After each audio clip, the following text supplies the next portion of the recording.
네, 뭐 본문은 여러분들이 너무 잘 아는 또 유명한 그 말씀이에요. 그래서 이제 요셉 이야기가 이제 37장부터 시작되죠. 그래서 스토리는 굉장히 재밌어요. 재밌고 이 35장에 보면 후반부에 저희가 지난주에 다루지 않았지만 야곱의 아내 라헬이 죽습니다. 제 그 마지막 아들 12번째 아들 베냐민을 출산하면서 죽죠. 그리고 이 35장 그 마지막 쯤에 이삭이 죽은 것을 말하고 있어요. 이삭의 죽음에 대해서 다루고, 그리고 저희가 한 장을 건너뛰었는데 36장을 보면 에서의 자손들에 대해서 쭉 이야기해요. 그리고 이제 에서로 인해서 세워진 에돔에 대해서 이야기합니다. 에돔의 왕들에 대한 이제 소개들. 이러한 이제 35장, 36장을 좀 쭉 이어서 보면 이제 이삭에서 야곱으로 이제 그 시대가 바뀌었고, 또 야곱에서 그의 아들들로 시대가 변하고 있음을 보여줘요. 그리고 야곱을 통해서 이스라엘 나라가 이제 앞으로 세워지죠. 그러나 예서를 통해서는 에돔 나라가 세워지는 것을 이제 대조하면서 보여줍니다. 이제 자연스럽게 37장부터는 물론 여전히 야곱이 등장합니다. 야곱이 등장하고 야곱의 이야기가 더 커요. 훨씬 더. 야곱과 그의 아들들, 그리고 특별히 요셉을 좀 중심으로 이야기가 그려지고 있다. 그리고 이 37장 말씀을 통해서 이 하나님의 그 섭리, 구원의 은혜가 어떻게 이어져 가고 있는지를 좀 한번 나누려고 합니다. 이 1절에 보니까 37장 1절에 보니까 야곱은 이 가나안 땅, 곧 그의 아버지가 거류하던 땅에 거주했다라고 이야기해요. 여기 헤브론이죠. 헤브론. 이 헤브론에 거주하고 있었는데 이 야곱의 아들인 요셉의 나이가 17세였더라라고 이야기합니다. 17세. 오늘날 저희로 보면 고등학교 1학년 정도의 나이가 되겠죠. 그리고 그의 형들과 함께 양을 칠 때 형들이 잘못을 하면 그 잘못에 대해서 아버지 야곱에게 이제 말하는, 그 잘못에 대해서 말하던 이가 요셉이었습니다. 어떠한 잘못을 뭐 했는지 구체적으로 보여주고 있지 않지만 이전에 이제 그 형들의 모습들을 보면 사건 사고가 많았어요. 사건 사고가 많았고, 그때 디나 사건을 통해서 말도 안 되는 이 살육을 행했던 자들, 약탈했던 자들. 그리고 저희가 살피지 않았지만 그 첫째 아들 르우벤은 이 35장 그쯤에 보면 이 아버지의 첩인 비라를 이제 동침하는 사건도 일어나요. 그래서 정말 상상한 것 그 이상으로 이 가정이 평온치는 않은 것 같아요. 그리고 이제 양을 칠 때 이 아들들이 이제 다 거의 장성했기 때문에 각자가 이제 갖고 있는 생각들이 있었겠죠. 그리고 그러한 부분들을 행할 때 혹시 이제 잘못을 행하는 모습들도 있었을 겁니다. 그때 야곱이 이러한 일들을 아버지 야곱에게, 요셉이 이러한 일들을 아버지 야곱에게 이제 아뢰는 모습들이 종종 있었던 것 같아요.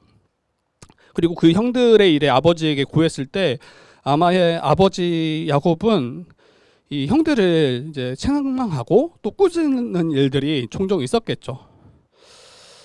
근데 저와 여러분들이 그 형들이라면 요셉이 정말 썩 좋아 보이지 않았겠죠. 늘 좀 꼴 보기 싫고 늘 좀 얄미운 존재가 아마 동생 요셉이었을 겁니다.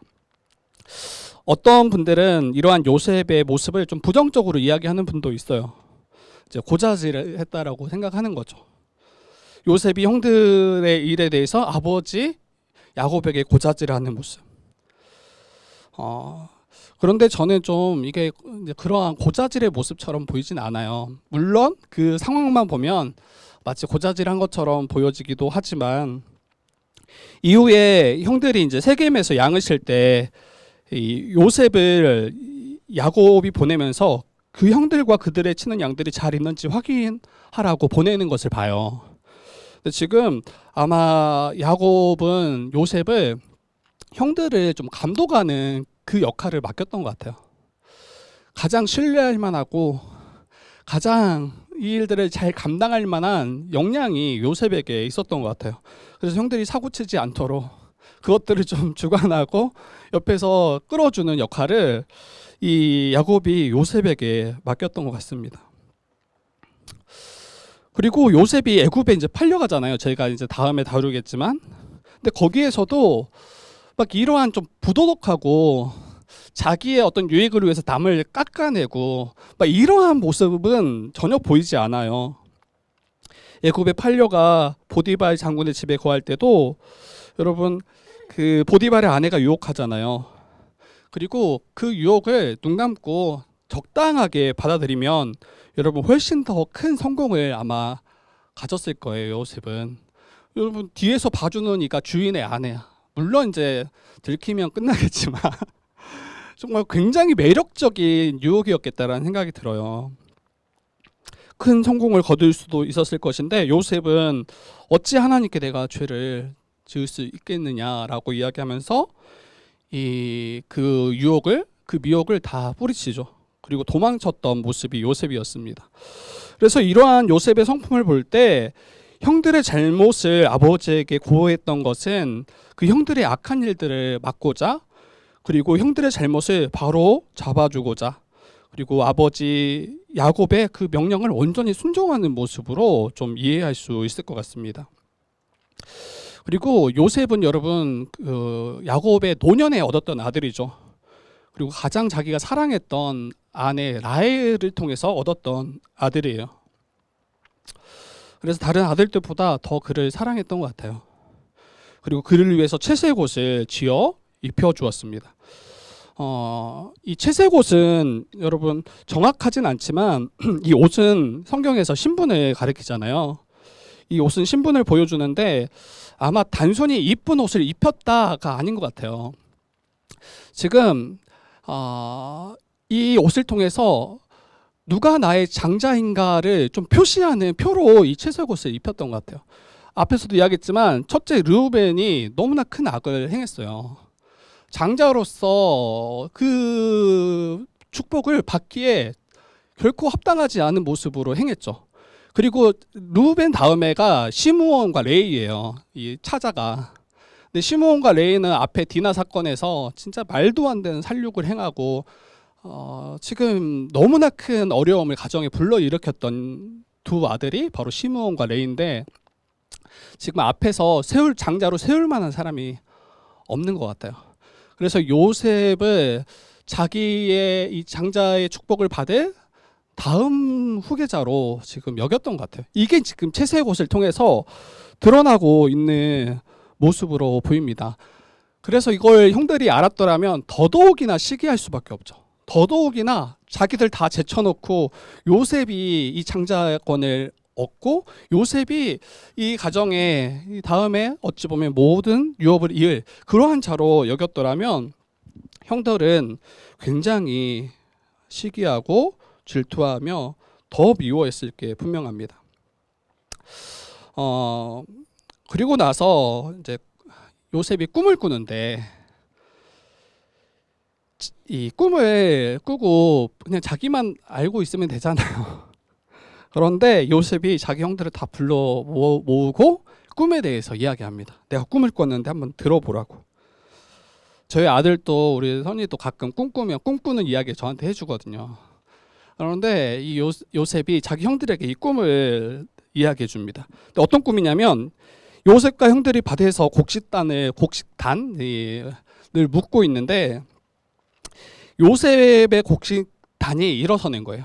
요셉의 곡식단이 일어서고 그리고 형들의 곡식단은 자신의 단을 둘러서서 그 앞에 절하는 모습을 이 꿈으로 꿉니다. 그리고 형들의 그 꿈 이야기를 듣고 이제 기분이 많이 상했던 것 같아요. 네가 참으로 우리의 왕이 되겠느냐? 참으로 우리를 다스리겠느냐? 이야기하면서 단순히 야곱이 정말 크게 될 사람이구나 뭐 이렇게 여기지 않고 네가 우리의 왕 된다고? 네가 우리를 다스린다고? 그게 말이 돼? 동생이잖아요. 그러면서 안 그래도 꼴 보기 싫은데 더 이제 꼴 보기 싫은 거죠. 너무 괘씸하고 어이가 없고. 한편으로는 그런 생각이 들어요. 정말 요셉이 사회생활을 정말 못하는구나. 정말 사회생활 정말 못하고 눈치가 정말 없구나. 할 말과 하지 말아야 될 말을 좀 그 상황을 잘 살피고 해야 되잖아요. 미움 받을 만 하구나라고 우리가 생각하기 좀 쉬울 것 같아요. 근데 더 정말 재밌는 거는 야곱이 꿈 이야기를 한 번 하고 좀 분위기를 잘 파악을 해야 되잖아요. 근데 또 다음에 또 꿈 꾸고 나서 또 이야기합니다. 근데 그때 그 꿈의 내용을 보니까 해와 달과 11별이 내게 절하더이다. 해와 달과 11별. 11별을 하면 딱 이제 형들이 눈치채죠. 지금 자신들을 이야기하는구나. 형제들을 이야기하는구나. 그런데 해와 달까지도 절한다라는 거는 아버지 야곱과 그의 어머니가 자신에게 절할 것임을 이야기하는 거예요. 이 이야기가 이제 야곱에게까지 이 꿈 이야기가 들어가고 야곱조차도 이 요셉을 꾸짖기 시작합니다. 형들에 대해서만 이야기했다면 아마 야곱은 지나갔을 수도 있어요. 그럴 수 있지. 뭐 이렇게 지나갈 수 있는데 자기 아버지 된 야곱도 또 그의 어머니조차도 그 앞에 절한다고 이야기하니까 너가 정말 정신이 있는 건지 괜찮은 건지 이제 꾸짖기 시작합니다. 그리고 나서 이 꾸짖고 나서 근데 야곱이 그 꿈을 마음속에 간직해요. 야곱이 뭔가 하나님이 보여주신 꿈으로 약간의 그 이해를 가지고 있었던 것 같아요. 여러분, 그런데 저는 앞에서 이제 요셉이 이제 고자질한 모습이 아니다라고 제가 이야기했잖아요. 저는 여기서도 마찬가지인 것 같아요. 요셉이 눈치가 없는 사람이 아니에요. 그 보디발 장군의 집에서 여러분 전체를 다스리는 가정 총무로 쓰임 받았다니까요. 전체 감옥에 갇혔을 때도 전체 옥을 감당하는 그 가장 이 높은 자리에 위치했다니까요. 눈치가 없으면 안 돼요, 여러분. 모든 것들을 잘 살피고 상황들을 잘 파악할 때 그러한 역할들을 잘 감당할 수 있잖아요. 그러면 겸손치 못해서 떠벌리기를 좋아하는 그런 사람인가? 여러분, 그것도 아닌 것 같아요. 분명히 꿈 이야기 때문에 형들이 더 미워하게 된 것은 맞습니다. 그런데 요셉은 그 꿈이 하나님께로부터 자기에게 왔음을 알았던 것 같아요. 하나님께서 자신에게 보여주신 꿈이고 이 꿈을 통해서 이 자기의 조상 아브라함과 이삭, 자기 아버지 야곱에게까지 이어져 온 그 언약, 약속이 이 자신을 통해서 이 꿈을 통해서 더 확장되어지고 더 분명하게 이루어질 것에 대한 이해가 조금은 있었던 것 같아요. 하나님께서 언약 백성인 자신과 자신의 가족들을 위해서 놀랍게 일하실 거라고 이 꿈을 통해서 이해했던 것 같아요. 그렇기에 그 꿈을 말하지 않을 수 없었던 거죠. 이 놀라운 역사를 하나님께서 어떻게 이루어 가실지 말하지 않을 수 없었고 자기 형들에게 또 아버지에게조차도 이 꿈을 나누는 것을 보게 됩니다. 여러분, 그리고 나서 이제 장면이 바뀌는데 그의 형들이 세겜에 가서, 세겜 이전에 저희 이제 살폈었죠. 이 헤브론과 세겜은 약 거의 한 77km 정도 거리가 떨어진 곳입니다. 그래서 걸어가면 최소한 3일에서 5일 정도는 걸어가야 다다를 수 있는 곳인데 이 형들이 세겜에 가서 아버지의 양떼를 치고 있어요. 그러나 이제 형들과 그 양떼들이 잘 있는지 확인하고자 이 요셉을 야곱이 보냅니다. 그리고 요셉은 아버지의 말을 순종함으로 곧장 길을 떠나는데 거기에 이제 세겜에 이르렀을 때 형들을 찾을 수가 없는 거죠. 보이지 않는 거죠, 양떼들도. 그래서 지금 방황하고 찾아 헤매고 있는데 누군가가 요셉에게 말을 겁니다. 네가 무엇을 찾고 있느냐? 그리고 나의 형들의 치는 양떼를 찾고 있습니다라고 말할 때 도단으로, 이 도단은 한 27km 정도 떨어진 곳이라고 하더라고요. 세겜에서 도단으로, 이 도단으로 갔음을 알려주고 곧장 다시 이 도단으로 향합니다. 그리고 거기 가서 형들을 만나게 되는데 형들이 요셉이 멀리서 오는 것을 보고 이 서로 말하기 시작하는데, 저 꿈꾸는 자가 오는구나, 꿈쟁이가 오는구나 하면서 그를 보면서 어떻게 그를 죽일까, 그렇게 서로 이야기하기 시작해요. 죽여서 구덩이에 던지자. 그리고 악한 짐승이 그를 잡아 먹었다고 하자. 그러면서 뭐라고 이야기하냐면, 그가 꾸었던 그 꿈이 어떻게 되는지 우리가 보자. 그 꿈을 결코 이루지 못하도록 그들이 막아서겠다는 이야기예요. 아니, 내가 그 요셉이 자기 형들을 다스린다고, 그 앞에 우리가 엎드린다고, 도무지 일어날 수 있는 일로 여기지 않은 거죠. 그리고 그를 죽여서 구덩이에 던져서 정말 이 일이 어떻게 이루어지는지 내가 보겠다, 이러한 마음으로 죽이려고 합니다. 그때 장남인 르우벤이 그 요셉을 구원하고자 해요. 그 형들로부터, 이 죽이려고 하는 형들의 손으로부터 건지려고 해요. 그러면서 해치지 말자, 피를 흘리지 말자, 그저 광야 구덩이에 던져놓고 손대지 말자, 그냥 버려두자고 이야기하는 거예요. 광야 구덩이에 던져놓고 버려두자. 그리고 르우벤은 속으로 구덩이에서 요셉을 건져서 아버지에게로 나중에 돌려보내야겠다라는 생각을 가지고, 당장 보내려고 한다면 이 남은 다른 형제들이 들고 일어날 것을 염려해서 일단 구덩이에 던져놓기를 이제 청합니다. 그리고 요셉의 형들은 요셉이 입고 있던 채색옷을 벗기고 그를 잡아 구덩이에 던졌습니다. 근데 구덩이의 그 상태를 보니까 비어 있었더라, 구덩이가. 그리고 그곳에는 물이 없었더라라고 이야기해요. 구덩이가 비어 있었고 물이 없었더라. 이 구덩이를 좀 보면 이 물을 보관하는 곳이었다고 하더라고요. 그래서 비가 오거나 그러면 그 구덩이에 석회치를 해서 그 안을 방수하고 이 물이 이제 고여 있도록, 그래서 나중에 필요할 때 이제 목자들이나 또 필요한 이들이 그 물을 길러서 쓸 수 있도록 약간 우물처럼 그렇게 쓰는 용도였던 것 같아요. 근데 물이 있어야 될 그곳에 물이 없었더라라고 이야기합니다. 이 말은 약간 긍정과 부정이 다 있어요. 물이 없었더라. 만약에 그곳에 물이 가득 찼더라면 여러분, 그 요셉이 던져졌을 때 이제 큰 위험이 되겠죠.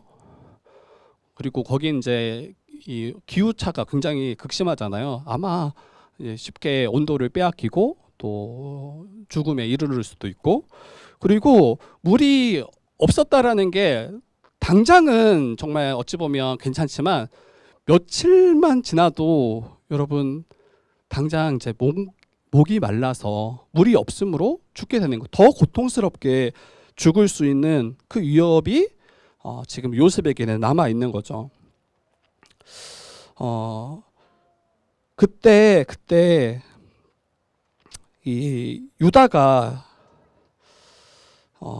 이야기하는데, 요셉을 구덩이에 던진 후에 유다가 멀리서 오는 그 상인들을 보면서 그 요셉을 팔자, 우리에게 피를 묻히는 게 무슨 유익이 있냐, 동생을 죽이고 그의 피를 덮어둔들 무엇이 유익하겠냐 하고 손대지 말자라고 이야기해요. 근데 그 말을 할 때 형들의 모습을 보면 어떠냐면, 여러분 식사 중에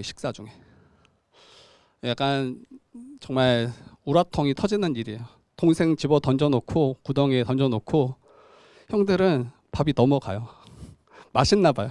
맛있게 먹고, 그러면서 상인들이 올 때 이 요셉을 팔아 넘기자라고 이야기합니다. 그리고 다른 형제들이 유다의 말을 좋게 여기고 그 뜻을 따릅니다. 유다가 네 번째 아들이죠. 네 번째 아들 유다가, 넷째가 요셉을 생각하는 것처럼 이야기를 해요. 그런데 이게 정말 퍽이나예요, 퍽이나. 정말 생각했으면 적어도 르우벤처럼, 물론 당장은 건져내지 못할지라도 아버지에게 돌려보내야 하잖아요. 그런데 유다가 요셉을 생각하는 것처럼 보이지만 실제로는 아버지께 인도하는 게 아니라 이 애굽에 팔아버리는 일을 행하게 되는 거죠. 결국 요셉은 형들에 의해서 은 20에 이스마엘 사람들에게 팔렸고 이 보디발 장군의 집의 종으로 팔려가게 됩니다. 그리고 첫째 형이 그 자리에 없었던 것 같아요. 첫째 형인 르우벤이 돌아왔을 때 그 구덩이에 요셉이 사라진 걸 보고 어찌해야 되는지 이제 낙심하는 모습을 그리고 이 37장 본문이 마무리가 됩니다. 여기까지가 37장의 내용인데 저는 이제 이 말씀을 통해서 아버지 야곱과 자녀들 사이의 갈등, 그리고 요셉과 형제들의 갈등, 저는 이 갈등에 크게 초점을 두고자 하지 않아요. 그 일의 원인과 해결책을 제시하는 것에 막 힘쓰려고 하지 않을 거예요. 왜냐하면 하나님께서 이 본문을 통해서 우리가 일반적으로 가정에서 만날 수 있는 그 가정 안에 있는 문제를 해결하도록 이 지혜를 주시기 위해서 이 말씀을 우리에게 주셨는가, 그렇게 생각되지 않은 거예요. 잘못을 고자질하는 이 일의 위험을 말하려고, 또 부모로서 자녀에 대한 편애가 이 자녀들의 관계를 다 깨트리는 그 일로 이어진다라는 것을 경계하도록 이 말씀을 우리에게 주셨는가, 그렇게 보지 않는다는 거예요. 물론 그러한 약간의 유익을 얻어 가셔도 괜찮아요. 정말 이 부모의 편애가 형제들 서로가 미워하게 되고 관계가 깨어지게 하는 그 원인이 되었다라는 건 실제로 사실이에요. 그리고 요셉이 그 형들에 대해서 아버지에게 말함으로 인해서 미워했다는 것도 사실이에요. 그러나 이 본문이 그것만을 말하려고 하는 건가, 그게 핵심인가 할 때 그렇지 않다라는 거예요. 제가 전에도 이야기 드렸지만 성경은 우리의 일상의 삶의 문제들을 해결하고 좀 더 나은 삶을 살아가도록 우리에게 그것을 도전하기 위해서 먼저 쓰여진 게 아니에요. 여러분, 아브라함과 이삭, 야곱에 이르기까지 하나님께서 아브라함에게 약속하셨던 그 언약이 어떻게 성취되어져 가는가, 이게 요셉을 통해서 또 어떻게 성취되어 가고 있는가, 이곳에 우리가 초점을 두셔야 됩니다. 하나님께서는 요셉과 그가 꾸었던 그 꿈, 그로 인해서 형들로부터 미움을 받은 이 일을 통해서 아브라함과 그의 자손들이, 그의 자녀들이 후에 이 구원 사역을 어떻게 이루어가는데 이 일이 쓰여지는지를 말씀하고 있는 거예요. 여기에 초점을 두고 이것을 놓치지 말아야 됩니다. 이 기록되어진 성경을 통해서 우리는 알아요. 요셉이 형들로부터 받은 그 미움으로 인해서 애굽으로 팔려갔고, 그리고 거기에서 더더욱 누명을 쓰고 감옥까지 갇히게 되고, 그리고 바로 왕이 꾸었던 그 꿈으로 인해서 애굽의 국무총리가 되고, 그리고 그 국무총리가 된 애굽의 그 지혜를 통해서 그 기근으로 해서 극심한 고통 가운데 살아가는 주변의 많은 사람들을 구원할 뿐 아니라 그 이스라엘의 자녀들, 자기 형제들을 구원하고 보호하고 후에 이스라엘 민족 나라가 되는 그 일에 이 사건이 있음을 우리는 이미 성경을 통해서 이미 압니다. 그래서 야곱과 그의 자손들을 구원하실 뿐 아니라 이 언약하셨던 그 하나님의 나라를 이루시는 그 일에 하나님은 요셉을 사용하고 계시는 거죠. 물론 야곱과 요셉은, 그리고 그의 형제들은 그들이 마주했던 그 일들이 어떤 일인지 잘 몰랐을 거예요. 그렇게 하나님의 거시적인 관점에서 자기들의 상황들을 바라보지 못했을 거예요. 그래서 그토록 그렇게 이제 서로 갈등 가운데 있었던 거죠. 어려운 일을 당할 때 사람들은 이제 그 일만 집중하게 됩니다. 그 일을 크게 보고 그 일에 초점을 두고 살아가게 돼요. 그때 이제 하나님께서 얼마나 신실하신지, 이 모든 일들 가운데 선으로 일하고 계시는지 보지 못할 때가 너무 많아요. 저와 여러분들의 삶을 한번 생각해 보세요. 어려움과 힘든 일이 없는 분이 없을 거예요. 그리고 이러한 일들이 우리를 굉장히 고통케 하는 일이라는 것도 우리는 너무 잘 알죠.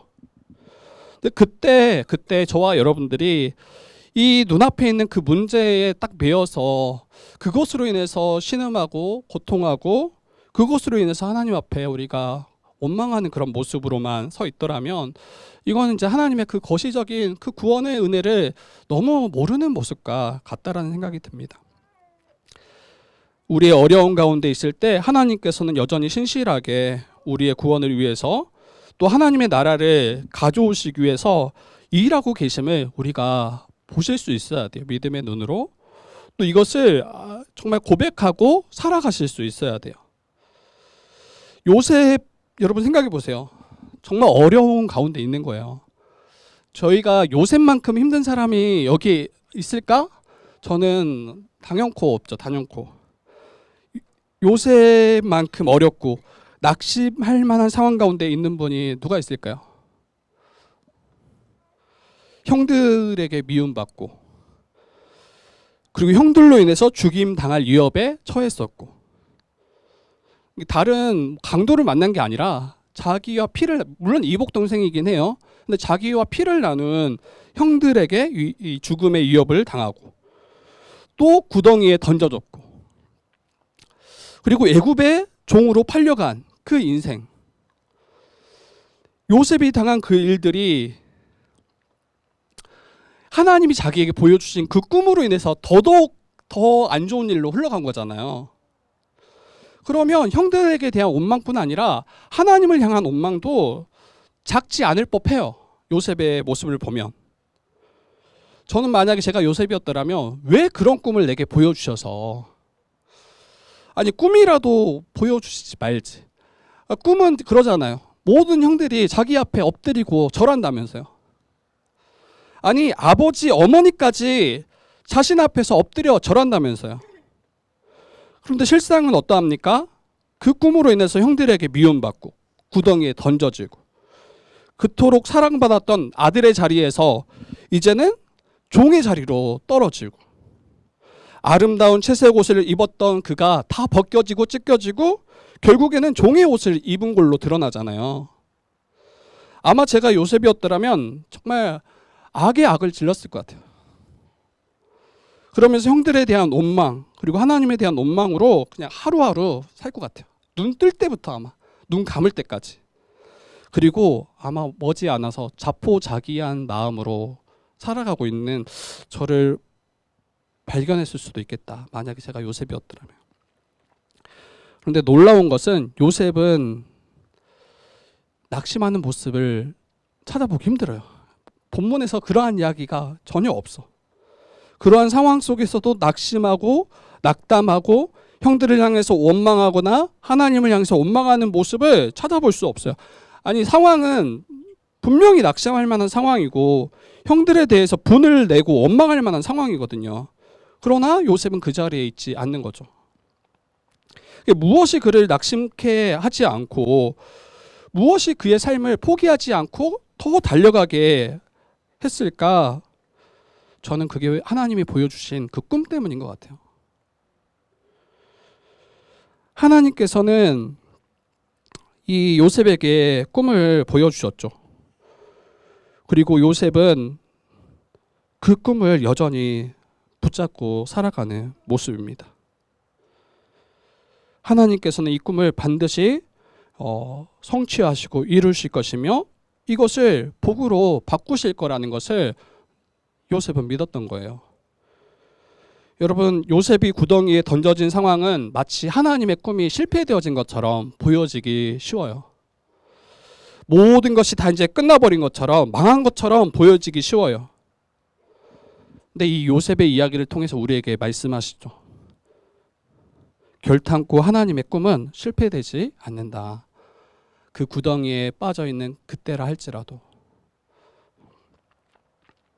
반드시 하나님의 꿈은 실패되지 않으며 하나님께서 택하신 그 언약 백성을 구원하시기 위해서 여전히 신실하게 그때조차 일하시고 계심을 우리가 보게 되고 또 믿게 하는 말씀입니다.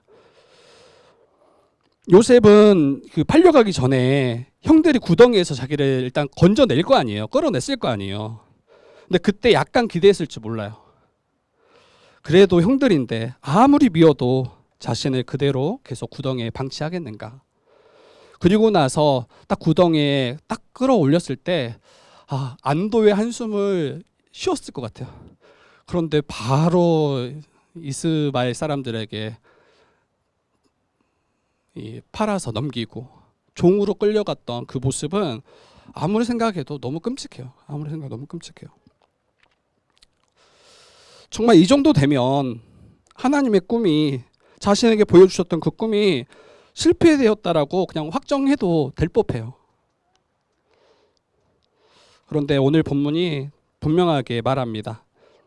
우리의 눈에 하나님의 꿈이 실패되어지고 다 끝난 것처럼 보이는 그때라 할지라도 하나님이 보여주셨던 그 꿈, 우리를 꿈꾸게 하셨던 그 꿈은 실패되지 않고 반드시 성취될 것임을 우리가 믿도록 우리에게 말씀하고 계세요. 여러분, 실제로 요셉의 인생 가운데 그 꿈은 성취가 됩니다. 요셉에게 보여주셨던 그 꿈은 후에 요셉이 애굽의 국무총리가 되고 또 일련의 사건을 통해서 그의 형들이 그 요셉 앞에 나와 엎드리고 절하게 돼요. 아무것도 소망할 수 없었던 그 구덩이가 또 종된 삶, 또 누명을 씌고 갇혔던 그 감옥에서 여러분, 하나님은 여전히 요셉과 함께 계셨고 또 잊지 않으셨고 또 요셉에게 보여주셨던 그 꿈을 이루어 가고 계셨음을 우리는 잊지 마셨으면 좋겠어요.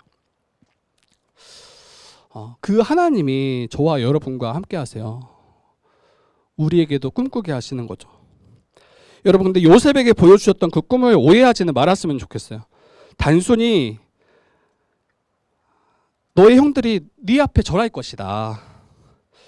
너를 높여 애굽의 국무총리가 되게 하겠다. 모든 자들이 네 앞에 엎드리게 하겠다. 단순히 이 어떤 우리의 성공을 그가 꿈꾸고 그 성공이 예수를 믿었기 때문에 이루어졌다. 이 이야기가 아닌 거예요. 어떤 분들은 이제 자녀의 이름을 요셉으로 짓기도 해요. 저는 괜찮다고 생각해요. 근데 아마 이 국무총리 때문에 그런 것 같아요. 아주 높은 지위에 올라서 정말 하나님이 크게 쓰시는 사람. 근데 저는 요셉으로 안 지을 것 같아요. 저는 국무총리 되기 전에 그의 인생을 보면 너무 끔찍해요. 아니, 이런 고통을 굳이 내 아들이, 내 딸이 이거를, 저는 그게 도리어 더 제 아들만큼은 요셉처럼 안 살았으면 좋겠다.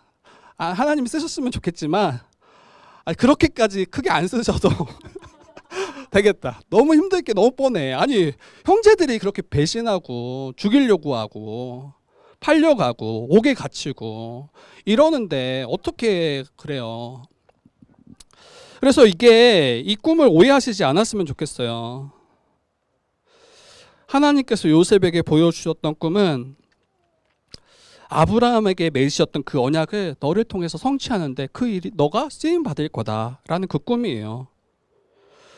그 꿈을 통해서 야곱과 야곱의 12아들이 나라와 민족이 되게 하는 그 일에 내가 너를 사용하겠다라는 그 꿈이에요. 그래서 궁극적으로 하나님이 꿈꾸시는 것은, 그 요셉을 통해서 하나님이 꿈꾸시는 그 꿈은 무엇입니까? 하나님의 나라를 세우고 그 하나님의 나라를 이 땅 가운데 가져오는 게 하나님의 꿈이에요. 범죄에서 하나님 나라에 쫓겨났던 죄인된 우리, 그러한 자들을 버려두지 아니하시고 다시 영광스러운 나라로 우리를 부르셔서 거룩하고 영광스러운 그 나라 가운데 우리가 나아가도록, 우리가 거하에서 하나님 나라의 복과 안식을 누리는 것, 이게 바로 하나님이 꿈꾸시는 꿈이죠. 그리고 이 꿈은 예수 그리스도를 통해서 성취하셨어요. 예수 그리스도의 그분의 십자가 사역과 또 부활과 또 성령을 보내신 그 일을 통해서 성취하셨습니다. 저는 이제 이 요셉의 삶을 볼 때 이 요셉이 걸어갔던 그 수많은 고난의 길들이 있잖아요. 근데 그 모습이 예수 그리스도와 굉장히 많이 닮아 있어요. 앞에서 제가 이야기 드렸는데 형들의 잘못을 아버지에게 고하는 그 장면, 전 고자질하는 장면으로 볼 수 없다라고 이야기했잖아요. 근데 야곱의 이 모습은 어떤 모습이냐면 죄에 대해서 타협하지 않는 모습이에요. 그리고 그 죄에 가담하지 않는 모습이에요. 그리고 죄에 대하여 바로 잡으려고 하고 돌이키도록 하게 하는 그 모습처럼 보여요. 근데 이 일을 누가 또 행하시냐면 예수께서 우리를 위해서 행하신 모습입니다. 죄인 된 우리를 구원하시기 위해서 이 땅 가운데 오셨고 죄를 짓지 아니하셨죠. 죄와 타협하시지도 아니하셨고 그 죄에 가담하지도 아니하셨고 도리어 죄인 된 자들을 꾸짖으시고 그 죄에서 돌이키도록 그 회복하는 사역을 예수께서 행하셨어요. 또한 아버지 야곱으로부터 지극한 사랑을 받았잖아요. 이 요셉이. 그리고 그로 인해서 형들이 시기했잖아요. 그런데 예수님께서도 굉장히 시기 받으시고 질투 받으시고 모든 사람들이, 많은 이들이 예수님을 그토록 미워했어요. 근데 그 이유가 뭡니까? 하나님께서 사랑하는 아들이기 때문이에요. 예수 그리스도를 지극히 사랑하심으로 말미암아 사람들은 도리어 시기하고 그를 잡으려 했습니다. 예수께서 사람들로부터 조롱당한 이유는 또 채찍을 맞고 십자가에 달려 죽으신 이유는 그가 하나님의 아들이라는 이유 때문이었어요. 또한 요셉이 형들로부터 더 큰 미움을 받은 것은 그가 꾸었던 꿈 때문이죠. 비록 야곱과 요셉의 형들은 요셉의 꿈이 어떠한 꿈인지 정확히 알지 못했지만 그 요셉의 그 꿈을 통해서 야곱과 그의 자손들은 그 엄청난 기근을 피할 수 있었어요. 그리고 그들이 구원을 받고 그들이 나라가 되는 그 일에 굉장히 중요하게 쓰였던 일이었죠.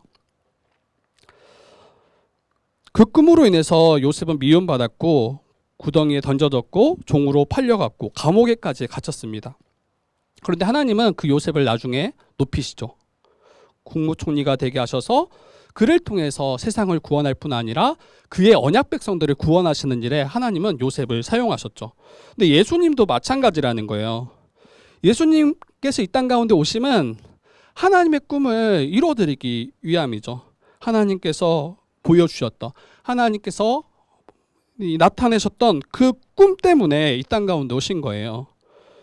죄로 말미암아 아무 소망 없는 자들을 구원하셔서 다시 그 하나님 나라에 나아가도록 하는 그 일을 위해서 이 땅 가운데 오셨죠. 이를 위해서 여러분, 예수님은 하나님이시지만 종의 몸인 인간의 몸을 입고 이 땅 가운데 오셨을 뿐 아니라 여러분, 예수님은 그 공의 앞에 설 때 죄인의 신분으로 서셨어요. 죄가 없으신데 죄인 된 자로 섰다고요. 마치 요셉이 아무 죄가 없음에도 불구하고 그 옥에 갇혀서 오랫동안 고초당한 것처럼 예수님은 의인이셨고 하나님이셨고 하나님의 아들이셨지만 그 죄인의 모습으로 이 땅 가운데 서셨습니다. 그리고 우리 하나님은 그 예수님을 다시 일으키시죠. 그를 높이셔서 하나님 보좌 우편에 앉게 하셔서 모든 만물을 다스리는 주가 되게 하십니다. 왜 주가 되게 하십니까? 이 땅 가운데 죄 가운데 사망 가운데 거하는 자들을 구원하시기 위해서, 그리고 더 특별히 그의 언약 백성들을 정말 구원하시는 그 일을 위해서 주가 되신 거예요. 그리고 성령을 보내셔서 이제 믿는 자들마다 생명을 주시는 거죠. 여러분, 다시 말씀드리지만 하나님의 꿈은 결코 실패되지 않을 뿐 아니라 하나님께서는 요셉을 통해서 그 꿈을 성취하셨던 것처럼 예수 그리스도를 통해서 이 하나님의 꿈을 성취하셔서 우리를 하나님의 그 나라에, 우리를 그 나라의 복과 안식에 온전히 거하며 누리도록 우리를 인도하시는 분이 우리 주님이십니다. 정말 이걸 보셨으면 좋겠어요. 이거를, 그 은혜가 얼마나 큰지, 우리를 위해서 구원하신 그 사랑과 우리를 위해서 고난당하시고 그 모든 것을 감수하신 그 주님의 은혜를 우리가 알았으면 좋겠습니다. 그리고 여러분, 우리 주님은 그 꿈을, 우리 하나님은 그 꿈을 우리 또한 꾸기를 바라세요.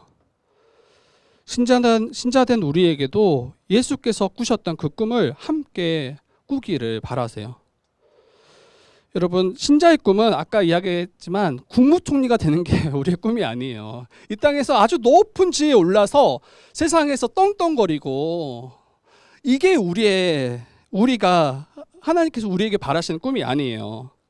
이 땅에서 넓은 평수의 아파트, 또 고가의 자동차를 소유하고 몰고 다니고 남부럽지 않게 살아가는 것, 이게 우리의 꿈이 아니에요. 여러분, 신자의 꿈은 경제적 자유가 아니에요. 요즘 이제 유튜브에 경제적 자유가 굉장히 이슈더라고요. 예전 때부터 그랬던 것 같아요. 만약 그것이 우리의 꿈이라면 여러분, 그 꿈은 하나님의 꿈과는 거리가 멉니다. 그리고 이제 오늘날 속되게 말하면 개꿈이에요. 개꿈. 개꿈이다. 혹시 꿈꾸고 계시는 분 있나요? 이 땅에서 높아지고 잘되고 성공하고, 그리고 뭔가 엄청난 것을 이 땅에서 내 이름 석자는 한번 남겨봐야지. 물론 이런 분 혹시 있나요? 여러분, 하나님께서는 신자된 우리에게 꿈꾸게 하시는데 그 꿈은 무엇입니까? 가장 큰 거는 하나님 나라예요. 하나님 나라를 함께 꿈꾸게 하시고,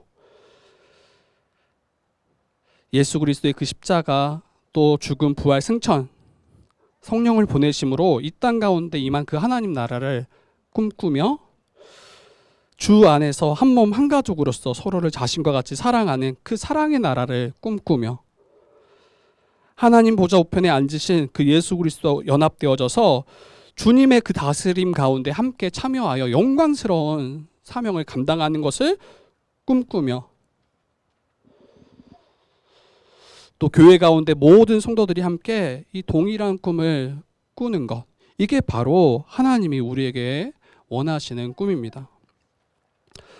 그로 인해서 아브라함에게 약속하셨던 그 하나님 나라에 우리가 참여하고 그 복된 나라 가운데 함께 나아가고, 또 그 모든 복과 안식을 함께 누리는 것, 이게 바로 하나님이 저와 여러분들에게 주신 꿈입니다. 여러분, 눈앞에 어려움과 고난을 딱 마주하면 이 꿈을 보지 못해요. 앞에서 이야기했던 것처럼 당장 그 문제에 모든 시선을 다 빼앗기고 거기에 너무 고통하며 신음하며 그 하나님이 우리를 위해서 그려주신 그 큰 그림을 바라보지 못해요. 그러나 믿는 신자들은 여러분, 이 큰 그림을 보실 수 있어야 돼요.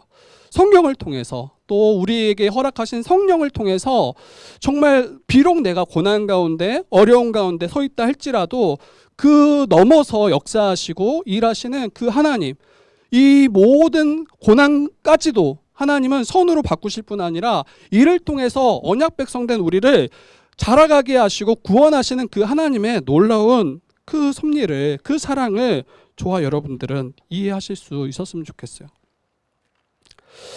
그리고 마지막으로 한 가지 더 제가 이제 이야기하고 싶은 것은, 여러분, 꿈꾸지 못하면 꿈꾸는 자들을 시기하게 됩니다. 하나님이 허락하신 그 꿈을 보지 못하고 꾸지 못하고 바라보지 못하면 그 꿈을 꾸는 자들을 시기하고 미워하게 돼요. 여러분, 그게 형들이 요셉을 향한 그 모습이었어요. 본인들은 꿈꾸지 못하잖아요. 본인들은 바라보지 못하잖아요. 이해하지 못하잖아요. 그러나 요셉은 어때요? 자신에게 허락하셨던 그 꿈을 보고 말하지 않을 수 없었잖아요. 형들에게 알아요. 이렇게 말하면 형들이 안 좋아할지 알아. 그런데 하나님이 내게 보여주셨던 그 꿈이기 때문에, 이를 통해서 하나님이 이루실 것을 소망하기 때문에 말할 수밖에 없었던 거잖아요. 그러나 꿈꾸지 못하고 보지 못하는 자들은 그러한 이야기를 들을 때 답답해하죠. 뭐가 보인다고 그러냐. 도리어 그러한 이야기들을 시기하고 답답해하고 결국에는 미워하는 데까지 나아갑니다. 왜 그럽니까? 자신은 보지 못하기 때문이에요. 그러한 이야기들을 다수가 할 때 자신만 소외당하고 있다라고 느끼기 때문이에요. 그리고 자신은 그러한 공동체에 합하지 않은 것처럼 느끼기 때문일 거예요. 여러분, 교회에 속한 형제 자매들은 모두 함께 하나님 나라를 꿈꾸실 수 있어야 돼요. 그것을 꿈꾸며 또 이를 위해서 교회로 살아가기를 정말 힘써야 됩니다. 제 전에 섬겼던 교회들도 마찬가지였던 것 같아요.